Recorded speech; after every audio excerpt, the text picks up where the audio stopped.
Certa manhã, ao despertar de sonhos agitados, Gregor Samsa deu consigo na cama, transformado num inseto monstruoso.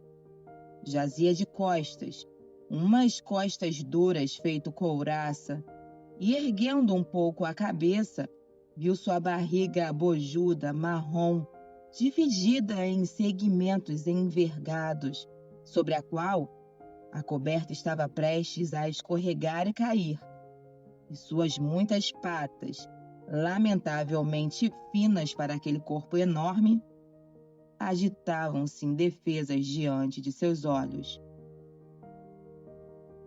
O que aconteceu comigo? Pensou ele. Não era um sonho. O quarto, um aposento humano comum e corrente, ainda que um tanto pequeno, mantinha-se tranquilamente entre as suas 4 conhecidas paredes. Acima da mesa, na qual se espalhavam diversas amostras de tecido desembrulhadas. Samsa era caixeiro viajante. Estava pendurada a fotografia que, pouco tempo antes, ele havia recortado de uma revista e enquadrado com uma bonita moldura dourada.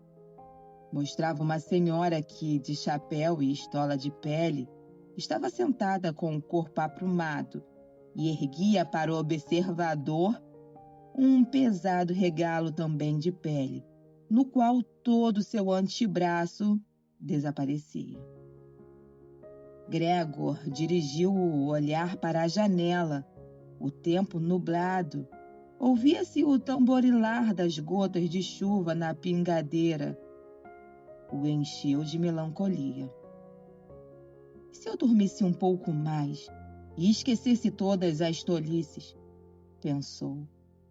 Mas isso era totalmente impossível, pois ele tinha o hábito de dormir deitado de lado direito e, no estado em que se encontrava, não conseguia se colocar em tal posição. Por mais que se esforçasse para ficar de lado, sempre voltava a rolar para a postura supina. Bem que tentou umas 100 vezes, de olhos fechados para não ter de ver a agitação das suas patas. E só desistiu quando começou a sentir no flanco uma dor leve e surda que nunca havia sentido. Meu Deus, pensou, que profissão extenuante eu escolhi. Viajar dia após dia. Os aborrecimentos dos negócios são muito piores do que na própria sede da empresa. E ainda por cima, me é imposta a maldição de tanto viajar, a amolação com as baldeações, a alimentação irregular e ruim, as relações humanas sempre cambiantes, nunca estáveis, nunca afetuosas. Ao diabo com tudo isso! Sentiu um ligeiro prurido na barriga. Arrastou-se lentamente sobre as costas para mais perto da guarda da cama, a fim de levantar a cabeça com mais facilidade. Encontrou o lugar da coceira, que estava salpicado de pontinhos brancos, que ele não sabia explicar, e quis tocá-lo com uma das patas, mas a afastou imediatamente, pois o contato lhe deu calafrios. Voltou a escorregar para a posição anterior. Acordar tão cedo, pensou, emburrece muito a gente. O ser humano precisa dormir. Outros caixeiros viajantes vivem como mulheres de harém. Por exemplo, quando eu volto ao hotel no final da manhã para anotar as encomendas, esses senhores ainda estão tomando café. Se tentasse fazer algo parecido com o meu chefe, eu seria escorraçado no ato. Aliás, sabe se isso não seria bom para mim? Se eu não me refreasse tanto por causa dos meus pais, já teria pedido demissão há muito tempo. Já teria procurado o chefe e dito o que penso do fundo do coração. Era capaz dele cair do balcão. Também uma coisa bem esquisita.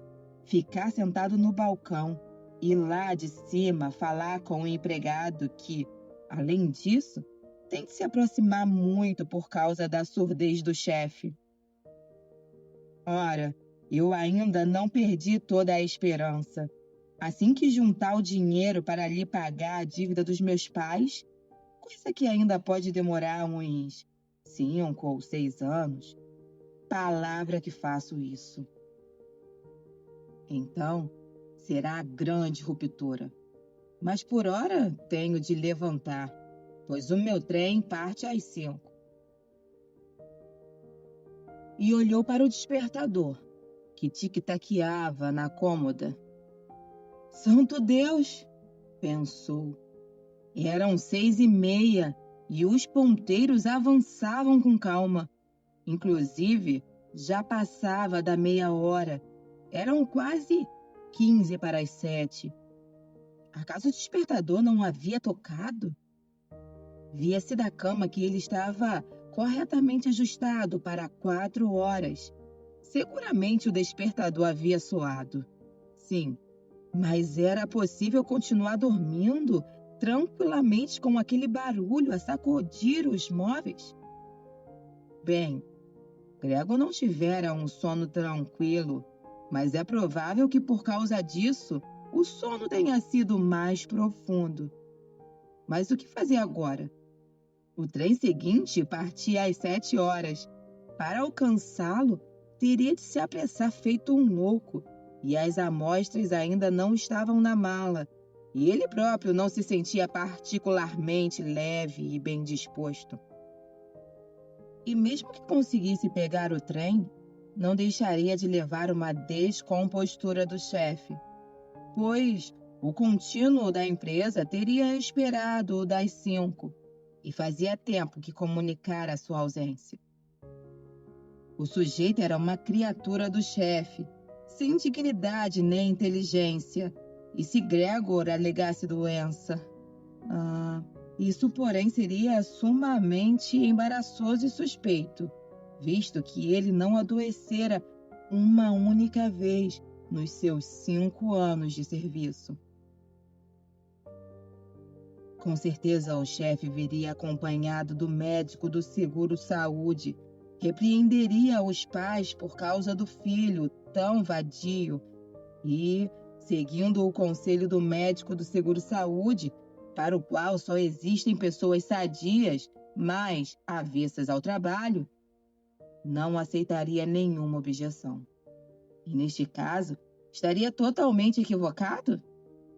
De fato, fora uma sonolência deveras supérflua. Depois de 2 horas bem dormidas, Gregor se sentia perfeitamente bem, e inclusive estava morrendo de fome.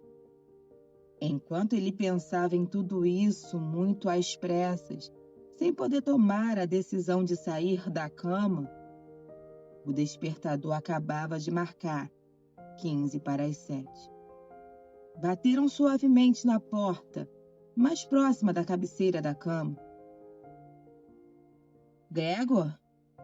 Chamaram. Era a mãe. São 15 para as 7. Você não ia viajar? Que voz meiga. Ao responder, Gregor se assustou com sua própria voz, que era inconfundivelmente a de antes, mas com ela se misturava como que, vindo por trás dela, um pipilo doloroso e irreprimível, que só no primeiro momento deixava as palavras saírem com clareza, literalmente, para logo destruir a ressonância, de tal modo que era impossível saber se o haviam entendido bem. Ele queria responder minuciosamente e explicar tudo, mas naquelas circunstâncias, limitou-se a dizer: sim, obrigado, mãe, já vou levantar. Graças à porta de madeira, do lado de fora não se notava a alteração da sua voz, tanto que a mãe sossegou com essa explicação e se afastou, arrastando os pés. Mas a breve troca de palavras chamou a atenção dos outros membros da família para o fato inesperado de Gregor ainda estar em casa. E o pai não tardou a bater delicadamente numa porta lateral, mas com o punho cerrado. Gregor! Gregor! Chamou. O que aconteceu? E pouco depois tornou a admoestar, com a voz mais grave. Gregor! Gregor!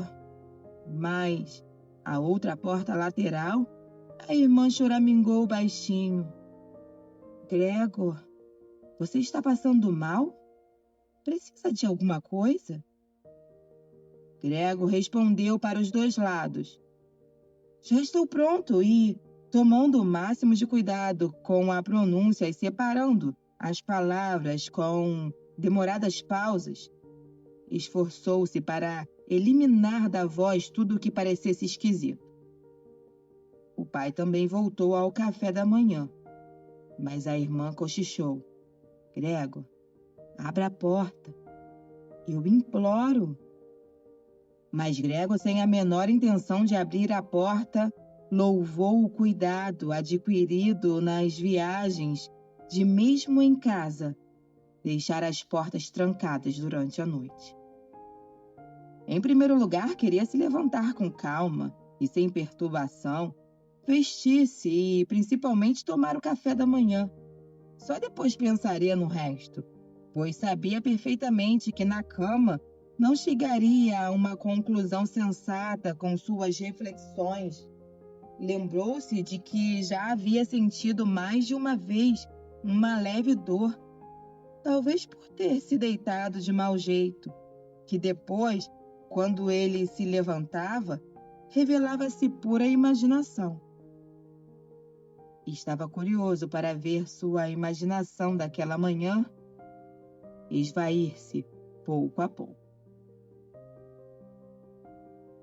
Quanto à mudança na voz, não duvidava que era apenas sinal de um forte resfriado. Doença profissional dos caixeiros viajantes. Livrar-se da coberta foi fácil. Bastou-lhe inflar-se um pouco para que ela caísse por si só. Mas o resto seria complicado, porque Gregor era excessivamente largo. Teria precisado de braços e mãos para se levantar. Em vez disso, só contava com as muitas patinhas que se entregavam ininterruptamente aos movimentos mais variados e sobre as quais ele não tinha o menor controle. Quando queria dobrar uma delas, esta era a primeira a se esticar. E caso, enfim, conseguisse fazer o que queria com a tal pata, todas as outras se punham a trabalhar numa extrema e dolorosa excitação, como se fossem livres. O importante é tratar de não ficar inutilmente na cama, disse Gregor consigo. Primeiramente quis sair, com a parte inferior do corpo, mas essa parte que, aliás, ele ainda não tinha visto e sobre a qual não podia ter uma ideia exata, mostrou-se dificílima de mover. Deslocava-se muito devagar e quando ele, enfim, quase furioso, se lançou para a frente com toda a força e sem a menor precaução, descobriu que havia escolhido a direção errada e bateu com violência no pé da cama. A dor aguda que sentiu lhe ensinou que naquele momento, talvez a parte mais sensível do seu corpo fosse justamente a inferior. Por isso tentou sair pela parte superior e, com muito cuidado, virou a cabeça para a borda da cama. Isso foi fácil, e apesar da largura e do peso, a massa do corpo, enfim, acompanhou lentamente o giro da cabeça. Mas quando finalmente ficou com a cabeça para fora da cama, em pleno ar, Gregor teve medo de continuar avançando assim, pois se saísse naquela posição, só mesmo um milagre evitaria que machucasse a cabeça. E justamente naquele momento, ele não podia perder a consciência de modo algum. Era preferível ficar na cama. No entanto, quando, com igual esforço e exalando suspiros, voltou a jazer na posição anterior, tornou a ver suas patinhas lutarem entre si, talvez com mais fúria do que antes. E sem vislumbrar a menor possibilidade de pôr sossego e ordem naquele atropelo, Gregor disse consigo uma vez mais que era impossível continuar na cama e que valia a pena sacrificar tudo se houvesse uma esperança de se livrar dela, por mínima que fosse. Mas, ao mesmo tempo, não deixou de recordar de quando em quando que refletir serenamente, muito serenamente, era melhor do que tomar decisões desesperadas. Em tais momentos, voltava os olhos para a janela com a máxima acuidade possível. Mas, infelizmente, a visão do nevoeiro matinal, que encobria até o outro lado da rua estreita, não inspirava muita confiança nem serenidade. São 7 horas já, disse ele ao ouvir o despertador tocar novamente. Já são 7 horas e essa neblina persiste. E passou um instante mansamente deitado, respirando devagar, como se esperasse que o silêncio total talvez restaurasse a realidade óbvia das coisas. Mas depois disse consigo: seja como for, antes das 7h15 eu preciso ter saído completamente do leito. Além disso, até lá alguém da empresa virá perguntar por mim, visto que a loja abre antes das 7 horas. E em seguida, começou a balançar o corpo em todo o seu comprimento, de modo perfeitamente regular, para sair. Caso se deixasse cair dessa maneira, a cabeça, que Gregor tencionava manter bem erguida durante a queda, provavelmente ficaria ilesa. As costas pareciam ser duras. Por certo, não lhes aconteceria nada ao cair no tapete. A maior preocupação era com o barulho que faria e que provavelmente provocaria, se não sobressalto, certamente preocupação do outro lado de todas as portas. Mas era preciso arriscar. Quando Gregor já estava com a metade do corpo para fora da cama, o novo método era mais uma brincadeira do que um esforço. Só precisava balançar-se aos trancos. Ocorreu-lhe que tudo seria muito mais fácil se viessem ajudá-lo. 2 pessoas fortes, pensou no pai e na empregada, seriam mais do que suficiente. Só teriam de enfiar os braços por sob suas costas arqueadas, tirá-lo da cama, inclinar-se com o peso e, em seguida, simplesmente deixar que ele virasse cuidadosamente o corpo no chão, no qual suas patinhas adquiririam razão de ser. Mas, deixando de lado o fato de todas as portas estarem trancadas, deveria ele realmente pedir socorro? Apesar da sua aflição, não conseguiu reprimir um sorriso ao pensar nisso. Já havia chegado a um ponto em que, com o balanço mais forte, dificilmente manteria o equilíbrio. E muito em breve teria de tomar a decisão final. Pois dentro de 5 minutos seriam 7h15. E eis que a campainha do apartamento tocou. É gente da empresa, disse Gregor. E quase ficou petrificado enquanto suas patinhas dançavam ainda mais depressa. Por um instante ficou tudo em silêncio. Mas eles não vão abrir? Murmurou Gregor para si mesmo, possuído por uma esperança absurda. Mas então, com a naturalidade de sempre, a empregada foi pisando firme até a porta e a abriu. Ele só precisou ouvir a primeira palavra de saudação do visitante para saber quem era. O gerente em pessoa. Gregor estava condenado a trabalhar numa empresa em que a menor falta tornava a pessoa imediatamente suspeita dos piores delitos? Acaso todos os empregados eram, sem exceção, uma corja de vigaristas? Será que não havia entre eles um único sujeito fiel e dedicado que, se deixasse de dedicar algumas horas da manhã à empresa, ficaria com tanto remorso que não seria capaz de sair da cama? Não bastava mandar um aprendiz perguntar caso tanta inquirição fosse necessária? O próprio gerente tinha de vir e, com isso, mostrar a toda uma família inocente que a investigação daquele assunto suspeito só podia ser confiada à inteligência do gerente. E foi mais a excitação resultante dessas reflexões do que uma decisão verdadeira que levou Gregor a se jogar com todo o ímpeto para fora da cama. O baque foi forte, mas não chegou a ser um estrondo. O tapete amorteceu um pouco a queda e, além disso, as costas eram mais flexíveis do que ele imaginava. Daí, o ruído surdo não tão escandaloso. O diabo é que Gregor não posicionou a cabeça com suficiente cuidado e abateu. Com raiva da dor, virou-se e esfregou-a no tapete. Alguma coisa caiu lá dentro, disse o gerente na sala contígua da esquerda.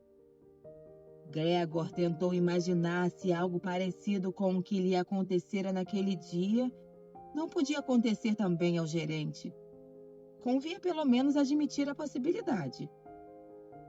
Mas, como que dando uma resposta crua a essa pergunta, o gerente andou então uns passos firmes na sala, fazendo suas botas de verniz rangerem.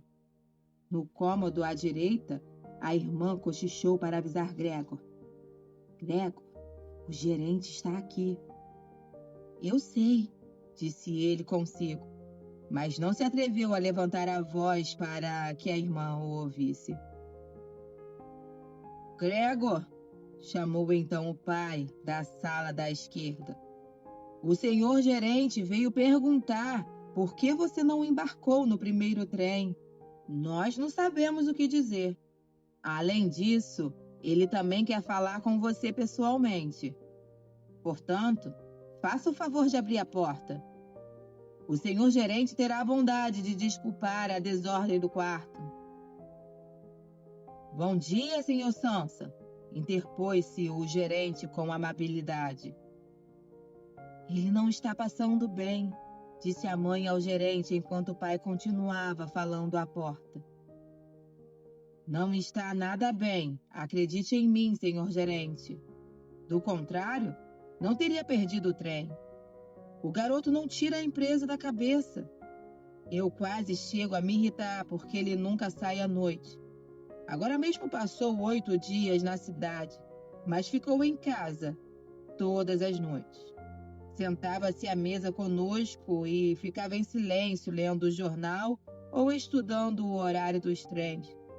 Para ele, é uma distração fazer trabalhos de carpintaria. Por exemplo, em 2 ou 3 noites entalhou uma moldurazinha. O senhor vai ficar admirado quando vir como é bonita. Está pendurada aí no quarto. O senhor vai ver assim que Gregor abrir a porta. Aliás, ainda bem que o senhor está aqui, senhor gerente.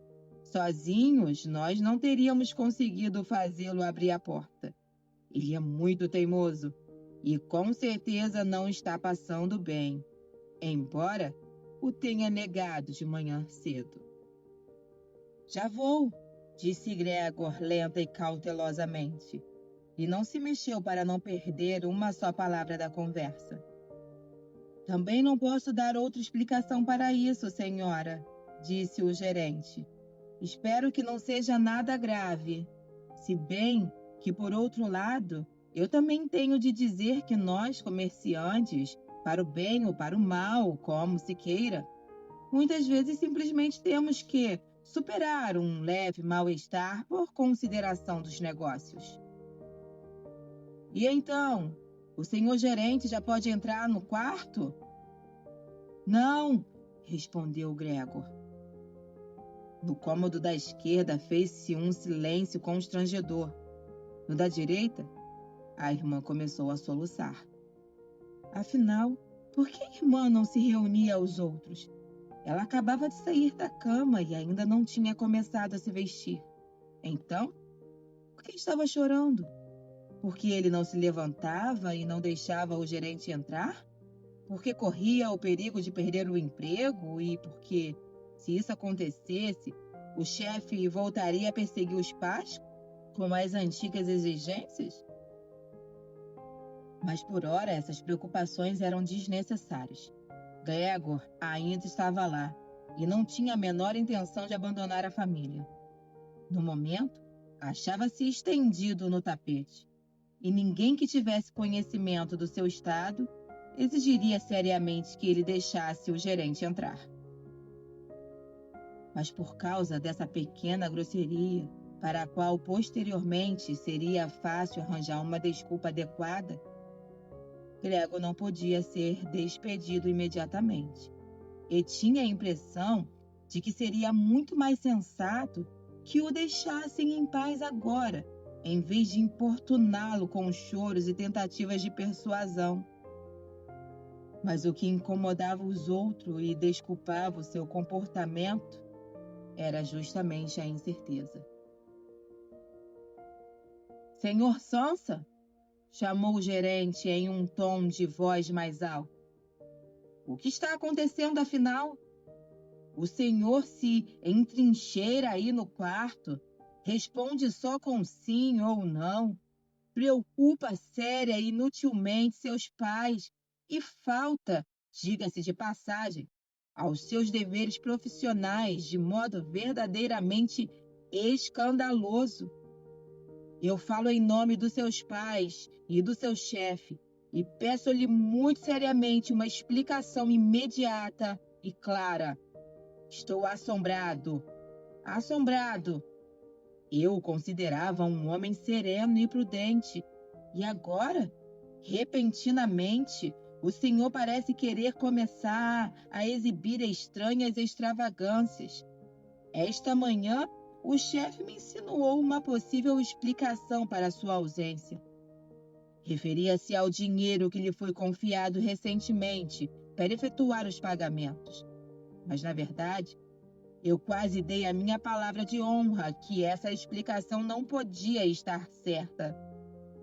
No entanto, agora vejo aqui na sua incompreensível obstinação e perco inteiramente a vontade de mover uma palha em sua defesa. O seu emprego está longe de ser o mais seguro. Inicialmente, eu tinha a intenção de lhe dizer tudo isso a sós. Mas visto que o senhor me faz perder tempo inutilmente, não sei por que seus pais não tenham de ficar sabendo. Ultimamente, o seu desempenho também tem sido muito insatisfatório. Por certo, não é a estação do ano para fazer grandes negócios. Isso nós reconhecemos. Mas, senhor Sansa, não existe nem pode existir uma estação para não fazer negócio nenhum. Mas, senhor gerente, gritou Gregor, transtornado, e na sua irritação esqueceu tudo o mais. Eu abro a porta já, neste instante. Uma leve indisposição, uma tontura me impediram que eu me levantasse. Ainda estou deitado, mas agora eu me sinto bem disposto outra vez. Já vou sair da cama, só um momentinho de paciência. Não estou passando tão bem quanto eu pensei, mas já estou melhor. Como uma coisa dessas pode atacar a gente? Ainda ontem à noite eu estava perfeitamente bem. Meus pais sabem disso. Quer dizer, ontem à noite tive um pequeno mal-estar. Eles devem ter reparado, porque Não avisei a empresa? Mas a gente sempre pensa que vai sarar sem ter de ficar em casa. Senhor gerente, poupe meus pais. Todas as acusações que o senhor me fez não têm motivo algum. Ninguém nunca me disse uma palavra a esse respeito. Talvez o senhor não tenha lido os últimos pedidos que enviei. Aliás, ainda posso viajar no trem das 8. As poucas horas de descanso me fortaleceram. Não se detenha, senhor gerente. Eu mesmo estarei na empresa daqui a pouco. E tenha a bondade de dizer isso ao chefe e de transmitir as minhas desculpas. E enquanto desembuchava tudo isso, atabalhoadamente, quase sem saber o que dizia, Gregor havia se aproximado com facilidade do armário. De certo, graças à prática que adquirida na cama, e agora estava tentando se levantar apoiado nele. Queria abrir a porta, de fato, e fazer com que o vissem, de fato, e falar com o gerente. Estava ansioso por saber o que os outros, que tanto exigiam a sua presença, diriam ao vê-lo. Caso se assustassem, ele já não teria nenhuma responsabilidade e podia ficar tranquilo.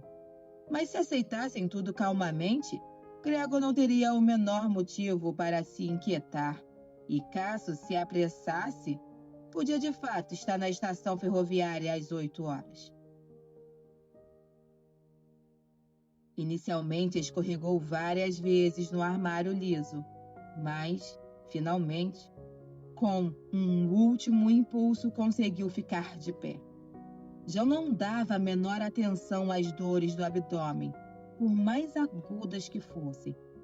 Então, se deixou cair contra o respaldo de uma cadeira, em cujas bordas se segurou com as patinhas, mas com isso havia adquirido domínio sobre si e emudeceu, pois agora podia escutar o gerente. Vocês entenderam uma palavra que fosse? Perguntou o gerente aos pais. Ou será que ele nos toma por idiotas? Pelo amor de Deus, suplicou a mãe já chorando. Talvez ele esteja muito doente e nós o atormentamos. Grete, Grete, gritou então. Mãe? Respondeu a irmã do outro lado. Elas se comunicavam através do quarto de Gregor. Você precisa ir ao médico imediatamente. Gregor está doente. Vá correndo chamar o médico. Você ouviu Gregor falar agora? Era uma voz de animal, disse o gerente, em tom marcadamente baixo, em comparação com os berros da mãe. Ana, Ana! Gritou o pai do corredor para a cozinha, batendo palmas. Vá chamar um serralheiro imediatamente. E as duas moças não tardaram a atravessar correndo o corredor, com um ruflar de saias. Como as irmãs se vestiram tão depressa?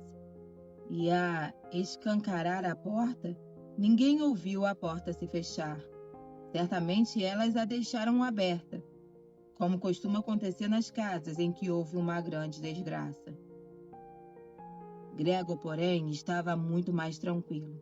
É bem verdade que as pessoas já não podiam entender as suas palavras, apesar de elas parecerem bastante claras, mais claras do que antes, talvez porque o ouvido se tivesse acostumado. Mas, em todo caso, as pessoas já acreditavam que ele não estava em seu estado normal e se mostravam dispostas a ajudá-lo. A confiança e a segurança com que tomavam as primeiras decisões lhe fizeram bem. Gregor se sentiu novamente incluído no círculo dos homens e esperava de ambos, do médico e do serralheiro, sem distingui-los precisamente, um desempenho espetacular e surpreendente. E, a fim de ter a voz mais clara possível nas conversas cruciais que se avizinhavam, tossiu um pouco, mas esforçando-se para fazê-lo de maneira muito contida, uma vez que esse ruído podia sair-lhe diferente da tosse humana, coisa que ele próprio não acreditava ser capaz de perceber. Enquanto isso, passou a reinar um grande silêncio no cômodo ao lado. Talvez os pais estivessem à mesa com o gerente e cochichassem. Talvez todos estivessem de ouvido colado às portas e escutassem. Gregor se arrastou lentamente com a cadeira em direção à porta e soltou-a ali. Atirou-se contra a porta e, apoiando-se nela, ficou em pé. As extremidades das patinhas tinham um pouco de substância pegajosa e se deixou ficar um momento ali, descansando do esforço. A seguir, começou a girar com a boca a chave na fechadura. Infelizmente, percebeu que não tinha nenhum dente propriamente dito. Com que ia segurar a chave? Mas, em compensação, as mandíbulas eram evidentemente fortíssimas. Com a sua ajuda, conseguiu, de fato, pôr a chave em movimento e não notou que, obviamente, estava se machucando, pois um líquido pardo lhe saiu da boca, escorreu pela chave e pingou no chão. "Escutem", disse o gerente na sala contígua. "Ele está girando a chave." Para Gregor, isso foi um grande estímulo, mas era preciso que todos o incentivassem, inclusive o pai e a mãe. "Força, Gregor!" deviam gritar. "Vá em frente, firme com essa fechadura." E imaginando que todos acompanhavam o seu esforço com grande interesse, ele mordeu insensatamente a chave com toda a força com a qual era capaz. À medida que o giro da chave avançava, Gregor dançava em torno da fechadura. Já se mantinha em pé somente com a boca e, quando necessário, ficava pendurado na chave ou tornava a empurrá-la para baixo com todo o peso do corpo. O clique nítido da lingueta, que enfim se destravou, despertou-lhe, literalmente. Com um suspiro de alívio, ele disse consigo: "Pois eu nem precisei do serralheiro." E pressionou a maçaneta com a cabeça para abrir totalmente a folha da porta. Como Gregor fora obrigado a abri-la desse modo, ainda que não era possível vê-lo, embora a porta, na verdade, já estivesse bem aberta, primeiro ele teria de contornar lentamente a folha, e isso com muito cuidado para não cair de costas, desastradamente, bem na entrada do quarto. Ainda estava às voltas com essa difícil manobra e não tinha tempo para prestar atenção em outra coisa, quando ouviu o gerente soltar um altíssimo "oh", que soou como quando o vento silva. E então o viu, pois era o que estava mais perto da porta. Viu-o tapar a boca aberta com a mão e recuar vagarosamente, como que empurrado por uma força invisível, constante e uniforme. A mãe, que apesar da presença do gerente, estava com o cabelo todo espetado e despenteado pela noite, primeiro olhou para o pai, juntando as mãos, e depois deu 2 passos em direção a Gregor e caiu no chão em meio à saia, que ficou esparramada ao seu redor, com o rosto afundado no peito. O pai cerrou o punho com um ar de poucos amigos, como se quisesse empurrar Gregor de volta para o quarto. Depois, olhou inseguro ao seu redor, tapou os olhos com as mãos e chorou de tal modo que seu peito robusto se sacudiu em espasmos.